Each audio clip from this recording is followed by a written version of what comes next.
लाडक्या बहिणींनो, तुमच्यासाठी आनंदाची आणि महत्त्वाची बातमी आजच्या या व्हिडिओमध्ये आपण पाहणार आहोत। त्यासाठी तुम्ही व्हिडिओला शेवटपर्यंत पाहणे गरजेचे आहे। आजच्या या व्हिडिओमध्ये आपण तुमच्या पुढील हप्त्या संदर्भातील तारीख जी आहे आणि फिक्स तारीख आजच्या या व्हिडिओमध्ये आपण पाहणार आहोत। तुम्हाला 2100 रुपये कोणत्या दिवशी मिळणार हे आजच्या या व्हिडिओमध्ये आपण पाहणार आहोत। त्यासाठी व्हिडिओला तुम्ही शेवटपर्यंत पाहणे गरजेचे आहे। तर नमस्कार लाडक्या बहिणींनो, आपले स्वागत आहे मराठी माहिती या YouTube चॅनलवर। तर आता तुम्हाला मागील हप्ते मिळाले असतील आणि तुम्ही जर आता पुढील हप्त्याच्या प्रतीक्षेत असाल तर तुम्ही आता तुमची प्रतीक्षा संपणार आहे, कारण तारीख जी आहे पुढील हप्त्याची ती आता मुख्यमंत्र्यांच्या माध्यमातून जाहीर करण्यात आलेली आहे।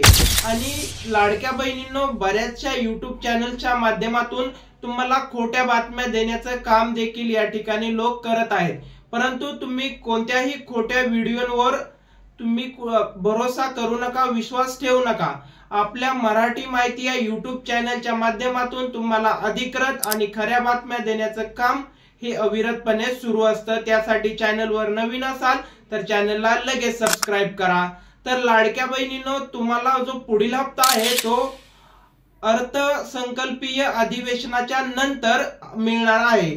म्हणजेच लाडक्या बहिणींनो, राज्याचे मुख्यमंत्री श्री देवेंद्रजी फडणवीस यांनी सांगितल्याप्रमाणे आपले अर्थसंकल्पीय हिवाळी अधिवेशन हे जानेवारी महिन्यात होणार आहे।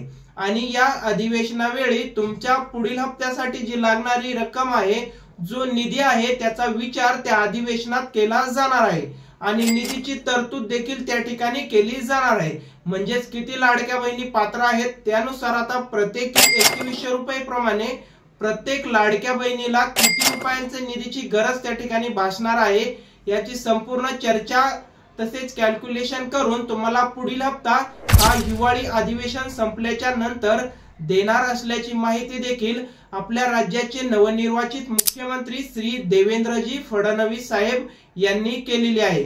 तर आता हे हिवाळी अधिवेशन आपले जानेवारी मध्ये संपल्यानंतर हा हप्ता तुम्हाला 21 एप्रिल 2025 होईल। लाडक्या बहिणींनो, तुम्हाला पुढील जो हप्ता आहे तो 21 एप्रिल 2025 रोजी तुमच्या खात्यामध्ये वितरित केला जाणार असल्याची बातमी देखील राज्याचे मुख्यमंत्री श्री देवेंद्रजी फडणवीस यांनी दिलेली आहे। आणि हा हप्ता जर तुम्हाला मिळवायचा असेल तर तुम्हाला यामध्ये एक अट आहे। ती अट अशी आहे की जर तुम्हाला तुमचे बँक किंवा तुमचे आधार कार्ड हे बँकेला लिंक नसेल किंवा पॅन कार्डला लिंक नसेल तरी सुद्धा तुम्हाला ही रक्कम मिळणार नाही।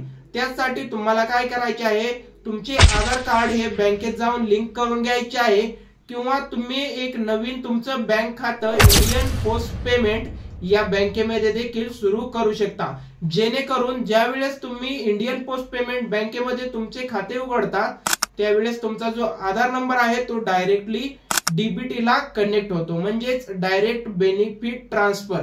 तर याप्रमाणे तुमच्या खात्यामध्ये जर तुमचे खाते इंडियन पोस्ट पेमेंट बँकेमध्ये तुम्ही नव्याने ओपन केले तर डायरेक्टली तुमचा आधार नंबर आहे तो डीबीटी ला लिंक होईल आणि तुमचा 2100 रुपयाचा जो हप्ता आहे तो येणाऱ्या 21 एप्रिल 2025 रोजी तुमच्या देखील खात्यात येईल। आणि अशाच माहितीपूर्ण व्हिडिओसाठी चॅनलला सबस्क्राइब करा, हा व्हिडिओ जास्तीत जास्त शेअर करा आणि व्हिडिओला लाईक करा। भेटूयात नवीन व्हिडिओमध्ये नवीन माहितीसह।